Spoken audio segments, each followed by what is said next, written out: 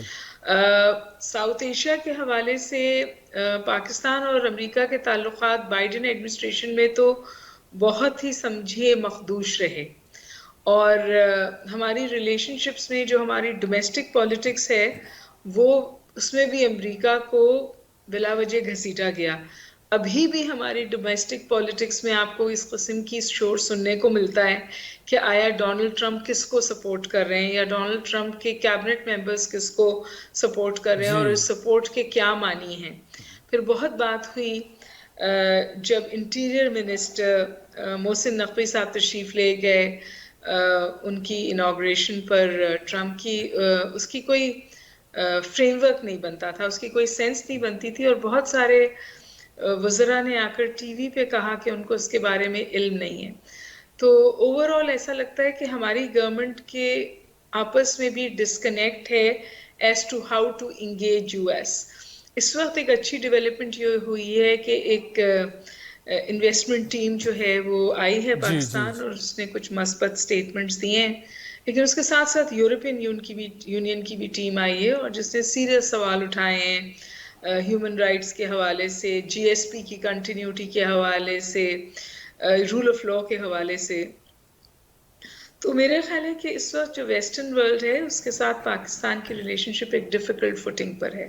بالکل. ڈاکٹر صاحب, اب جیسے آپ نے کہا کہ شاید اس وقت پاکستان کی حکومت جو ہے وہ ابھی تعین کرنے کی اس وقت یا تو تعین کرنے کی کوشش کر رہی ہے یا شاید تعین نہیں کر پا رہی کہ ہمیں پاکستان کو امریکہ سے کس طرح کا تعلق رکھنا چاہیے اور کیسے رکھنا چاہیے. لیکن اگر دوسری طرف ہم یہ دیکھیں کہ بھارت, اب جے شنکر صاحب جو ہیں وہ بھی وہاں پر پہنچے تھے اور جو ٹرمپ کی جو سویرنگ ان سیریمنی تھی, انوگریشن تھی, اس میں وہاں پر وہ موجود تھے اور بڑی ان کی آؤ بھگت ہوئی, خوب آؤ بھگت ہوئی. پھر ٹرمپ کی اور مودی کی ایک فون کال پر گفتگو بھی ہوئی ہے اور اب اعلان یہ بھی مستقر ہو ہی گیا ہے کہ فروری میں شاید جو ہیں وہ مودی صاحب امریکہ جا کے دورہ کریں گے امریکہ کا.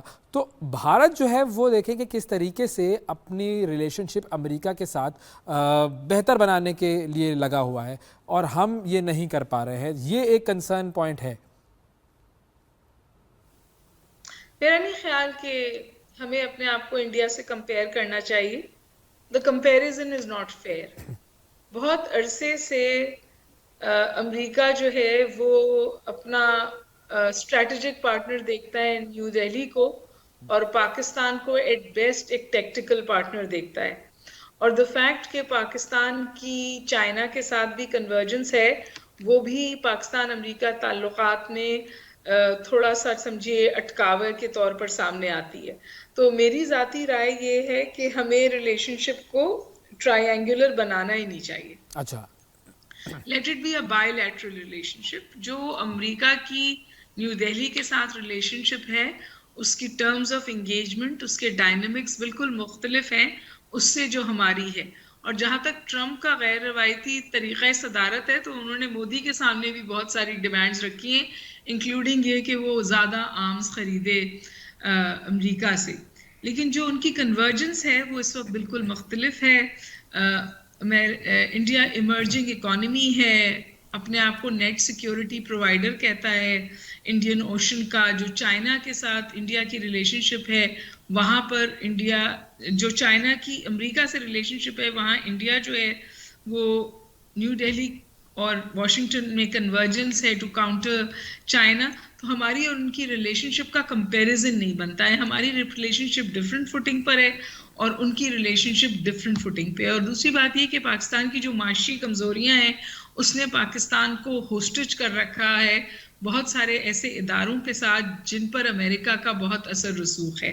تو جو ہمارا میجر کنسرن ہے وہ یہ ہماری اس وقت ایگزسٹنگ ڈومیسٹک پرابلمز ہیں جو پھر ہماری فورن پالیسی کو اس طرح سا آگے لے جانے کی اجازت نہیں دیتی جس طور شاید انڈیا کو دیتی ہے. بالکل. اور جو ہماری اکنامک سچویشن کی آپ نے بات کی, ابھی بہت سارے لوگ اس بات سے بھی کنسرنڈ ہیں کہ امریکہ نے جو یہ اعلان کیا ہے کہ ہم اپنی ایڈ بہت سارے ممالک کو جو ہم دے رہے ہیں وہ بند کر رہے ہیں. ظاہر ہے وہ انہوں نے 90 دن کے لیے بند کیے, لیکن یہ کہ وہ ایڈ بند کر رہے ہیں تو پاکستان جو ہے وہ اس سے کتنا افیکٹ ہوگا, اس پر پاکستان پر اس چیز کا کتنا امپیکٹ آئے گا؟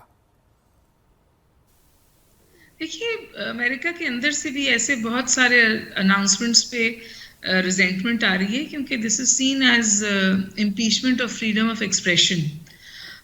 پاکستان پہ اس کا اثر دیکھیے, جو انہوں نے کہا ہے کہ امداد بند کر دی ہے تو اس کے امداد کا اتنا کوئی بہت زیادہ اثر نہیں ہوگا. بہت بڑی امداد نہیں تھی اور اس سے زیادہ تو ہمیں ریمیٹنسز آتی ہیں باہر سے.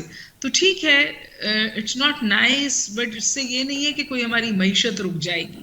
لیکن سوال یہ ہے کہ کیا تعلقات کو بہتر فوٹنگ پہ لانے کی کوشش کرنی چاہیے. میرا خیال ہے ہماری انرجیز وہاں فوکس ہونی چاہیے. اسی طرح جو ٹیرف کے حوالے سے اسٹیٹمنٹس آیا ہے کہ وہ ٹیرف امپوز کریں گے, تو ہم دیکھ رہے ہیں چاہے کینیڈا ہو چاہے چائنا ہو جو ٹرمپ کی ٹیرفز کی زیادہ زد میں ہیں, انہوں نے آلٹرنیٹیو اسٹریٹجیز بنانی شروع کر دی ہیں. تو میرا خیال ہے کہ آپ جو کنٹرول کر سکتے ہیں اس پہ کام کرنا چاہیے نا. تو میرا خیال ہے first of all or economy, or internal political construct جو اس وقت انتہائی ٹاکسک ہے, ہمیں لگتا ہے کہ ہم دلدل میں پھنسے ہوئے ہیں, ہم آگے نہیں بڑھ رہے ہیں. بالکل. اور last but not least, over all جو پاکستان کا امپریشن اس وقت جا رہا ہے کہ شاید کوئی لالس اسٹیٹ پاکستان تقریباً کے طور پر سامنے آ رہی ہے, یا جہاں رول آف لا کمپرومائزڈ ہے. تو یہ وہ جو عوامل ہیں جو ویسٹ کے ساتھ انگیجمنٹ میں ہمارے لیے مسئلہ کھڑا کر سکتے ہیں. اوور آل میرے خیال ہے پاکستان نے ٹائٹ روپ واکنگ کی ہے بٹوین بیجنگ اینڈ واشنگٹن, اور پاکستان یہ بات بھی باور کراتا ہے کہ ہمیں بیجنگ کی طرف مزید پش نہ کریں. بالکل ٹھیک ہے جی, بہت شکریہ ادا کریں گے. ڈاکٹر ہما بقائی صاحبہ ہمارے ساتھ موجود تھی اور بات ہو رہی تھی کہ ہمیں امریکہ سے اب کس طریقے سے انگیجمنٹ کرنے کی ضرورت ہے, اور خاص طور پر وہ جو کہتے ہیں نا کہ put your house in order first, ہمیں اپنے معاشی مسائل خاص طور پر اور ہمارے جو سیاسی معاملات ہیں ان کے اوپر بہت زیادہ فوکس کرنے کی ضرورت ہے. آج کے پروگرام میں ناظرین اتنا ہی, آپ سے اگلے پروگرام میں پھر ملاقات کریں گے. اس وقت تک کے لیے اجازت دیجیے, اللہ حافظ.